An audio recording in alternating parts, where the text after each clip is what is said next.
నమస్తే, welcome to Leo. మనతో ఉన్నారు సీనియర్ జర్నలిస్ట్ డివి శ్రీనివాస్ గారు. సార్ నమస్తే. నమస్తే. వైసీపీ వాళ్ళందరూ కూడా రెడ్ బుక్ తెరిచేశారు, కక్షపూరిత రాజకీయాలు చేస్తున్నారని చెప్పేసి ఎన్నో విధాలుగా మాట్లాడుతున్నారు. కానీ అసలు రెడ్ బుక్లో ఫస్ట్ పేజీ కూడా తీసే అవకాశం అనేది వైసీపీ ఇవ్వడం ఉండదు. ఎందుకు అంటే గతంలో మనం చూసుకుంటే వల్లంనేని వంశీ కావచ్చు, అప్పుడు టీడీపీ పార్టీ కార్యాలయం ధ్వంసం గురించి చేస్తున్నటువంటి కేసు అనేది గతంలో ఉన్నా సరే, ఇప్పుడు మళ్ళీ కొత్తగా సత్యవర్ధన్ని ఏదైతే కిడ్నాప్ చేయడం ఇవన్నీ కూడా చూస్తాం, దాని మీద జైలుకి వెళ్ళాడు.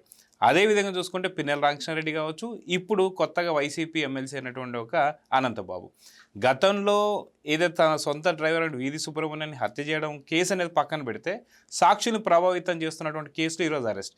అంటే వైసీపీ వాళ్ళ బరితెగింపుని ఎలా చూడాలి సార్? ఇక్కడ ప్రజలు అడిగే ప్రశ్న, సాక్షులను ప్రలోభాలకి గురి చేశారు, సాక్షుల్ని బెదిరించారు, చంపుతామన్నారు. ఆ కేసులో ఇప్పుడు ఈ ఎమ్మెల్సీ అరెస్ట్ అనంతబాబు.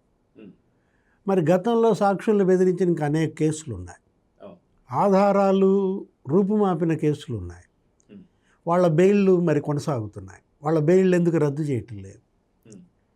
ఇప్పుడు వివేక హత్య కేసు, వివేక హత్య కేసు ఏంటి? అసలు ఆధారాలు మనం చూసాం, ఎంత ఘోరంగా వాటిని ధ్వంసం చేశారో. 2 లీటర్ల బ్లడ్ తుడిచేశారు, 7 గొడ్డలి వేట్లు కుట్లేశారు, కట్లు కట్టారు. అంటే రక్తం గడపకుండా పూలు చల్లారు.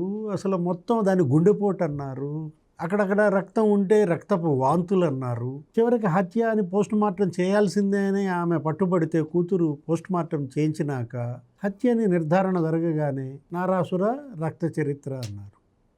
చంద్రబాబు చేతిలో గొడ్డలు పెట్టారు, ఆయన ఒక నరహంతకుడిగా చిత్రించారు. అంటే వీళ్ళు అప్పుడు ఆ ఆధారాలు ధ్వంసం చేసిన వాళ్ళపైన, ఆ కట్లు కట్టిన వాళ్ళపైన, లేకపోతే అదంతా మౌనంగా చూసినటువంటి అవినాష్ రెడ్డి పైన ఏం చర్యలు తీసుకున్నారు? ఆయన బెయిల్ ఎందుకని రద్దు చేయలేదు? అవినాష్ రెడ్డిని ఎందుకు జైలుకి పంపలేదు? అంటే అనంతబాబుకు ఒక న్యాయం, అవినాష్ రెడ్డికి ఒక న్యాయమా? అంటే పోలీస్ అక్కడ ఇక్కడ ఒకటే పోలీస్ కాదా? అంటే సిబిఐ ఒక రకంగా చేస్తుంది, స్టేట్ పోలీస్ ఇంకో రకంగా పనిచేస్తుందా? ఇప్పుడు అనంతబాబు విషయానికే వద్దాము.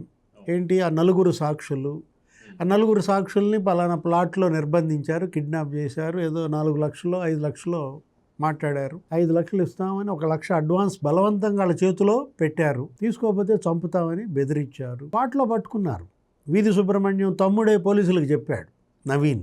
వెంటనే అరెస్ట్ చేశారు. ఇతను పరారయ్యాడు. ఇతని కోసం వెళ్తే కారు అక్కడే వదిలేశాడు, ఫోన్ అక్కడే ఉంచాడు. తెలివిగా ఏం చేశాడు? తప్పించుకున్నాడు. 4 రోజులుగా పరారీలో ఉన్నాడు. పోలీసులోనే కొంతమంది బ్లాక్ షీప్ ఎప్పటికప్పుడు పోలీసుల కదలికల గురించి అతనికి సమాచారం ఇస్తున్నారని, ఒకరోజు రాత్రి ఏలేశ్వరంలో ఉన్నాడని, ఎవరో వైసీపీ కౌన్సిలర్ ఇంట్లోనే బస్ చేశాడని, అసలు 2 రోజులు మాజీ ఎమ్మెల్యే ఇంట్లో ఉన్నాడన్నారు. ఎవరు అనంతబాబుకి ఆశ్రయం ఇచ్చింది? ఆ వైసీపీ కార్పొరేటర్ అరెస్ట్ చేయవసరం లేదా?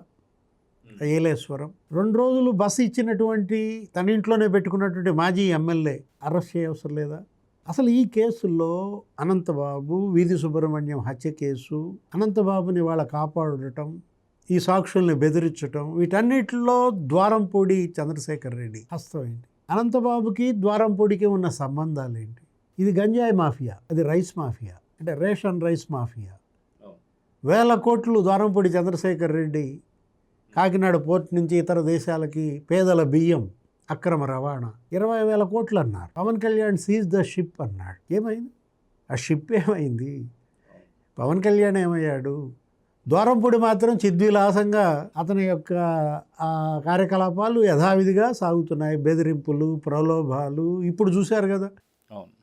అసలు ఈ 4 సాక్షుల్ని నిర్బంధించిన ప్లాట్ ఎవరిది? ఆ ప్లాటు ఒక మాజీ మంత్రి పియ్యేది అంటున్నారు.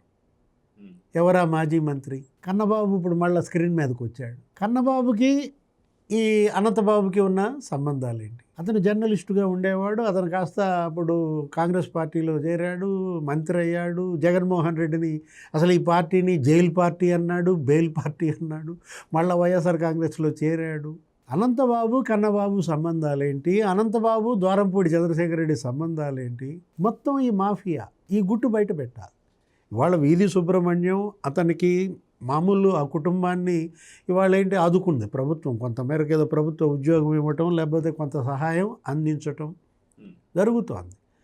ఇక్కడ వీధి సుబ్రహ్మణ్యం హత్య కేసులో ఇప్పుడు ఆమె ఎవరు? లక్ష్మీ దుర్గా అలియాస్ రోజా, ఈయన భార్య A2. ఆమెను ఇంతవరకు అసలు ఏమి ఊరికే పిలిచారు, నిన్ను కూడా పిలిచారు, విచారణకు వచ్చారు, హాజరయ్యారు, వెళ్ళారు. ఏది అడిగినా నాకు తెలియదు, గుర్తులేదు, మర్చిపోయారు. అనంత దుర్గ ఇన్వాల్వ్మెంట్ అసలు ఎందుకు వచ్చింది, అసలు ఎందుకు ఆ కోణంలో విచారించట్లేదు? డ్రైవర్ సుబ్రహ్మణ్యంకి, అనంతబాబుకి, ఈ కుటుంబానికి, అనంత దుర్గ, ఈ లక్ష్మీ దుర్గ, అసలు ఏమి రహస్యాలు అతని దగ్గర ఉన్నాయి? రంగురాళ్ల స్కామ్ తాలూకా ఉన్నాయా? గంజాయికి సంబంధించినటువంటి వీడియోలు ఉన్నాయా? ఇంకా ఈ కుటుంబానికి సంబంధించినటువంటి ఇంకా సీక్రెట్స్ ఇంకా అతని దగ్గర ఏమి ఉన్నాయి? అందుకే చంపారా? అంటే ఇంకేమైనా హత్యలు చేస్తున్నటువంటి ఒక ఆధారాలు ఏమైనా ఉన్నాయా? ఇప్పటి వరకు ఊరికే అనంతబాబుని అరెస్ట్ చేయటం, జైలుకి వెళ్ళడం, లేకపోతే ఇప్పుడు మళ్ళా జైలుకి పంపించడమే నడుస్తోంది తప్ప హత్యకి కారణం ఏంటి? ఇది 20,000 కోసం జరిగిన హత్య కాదు. 20,000 కోసం జరిగిన హత్య అయితే 2 లక్షలు ఎందుకు ఇస్తాడు? 2.5 ఎకరాలు ఎందుకు ఇస్తాడు? డోర్ డెలివరీ, అది కూడా 32 గాయాలు ఎందుకు చేస్తారు? అంటే అంత కక్ష అతని పైన 32 గాయాలు ఉన్నాయంటే ఎంతగా ఆ కుటుంబం అతనిపై పగ తీర్చుకుంది? ఆ పగకి కారణం ఏంటి? ఈ లోతైన విచారణ జరపాల్సిన బాధ్యత అక్కడ పోలీస్ పైన ఉంది. వాళ్ళు దోషిని పట్టుకున్నారు, ఆయన శిక్షిస్తారు. కానీ ఆ జరిగినటువంటి ఆ హత్యకి కారణాలు, ఈ మాఫియా, ఆ గుట్టు మట్లన్నీ కూడా బయటకు వస్తే తప్ప ఇవాళ కేసు ఒక లాజికల్ ఎండ్కి చేరదు. సార్, ఇప్పటికీ దాదాపు పోలీసులు విచారణ కూడా ఏదైతే ఎంక్వైరీ చేస్తున్న టైంలో దాదాపు 36 ప్రశ్నలు వేస్తే 4 మాత్రం సమాధానం చెప్పి మిగతా వాటికి అన్నిటికీ మౌనంగా ఉంటున్నాడంటే, అంటే సరైన రీతిలో ఏదైనా విచారణ జరుగుతలేదని చెప్పి అనుకోవాలా, లేదా వీళ్ళ బరితెగింపు అనుకోవాలా? ఎలా చూడాలంటే? అతను అడ్వకేట్ అంట, రైట్ ఆఫ్ సైలెన్స్. వైసీపీ పార్టీలు అంతా అడ్వకేట్లు ఉన్నారు సార్.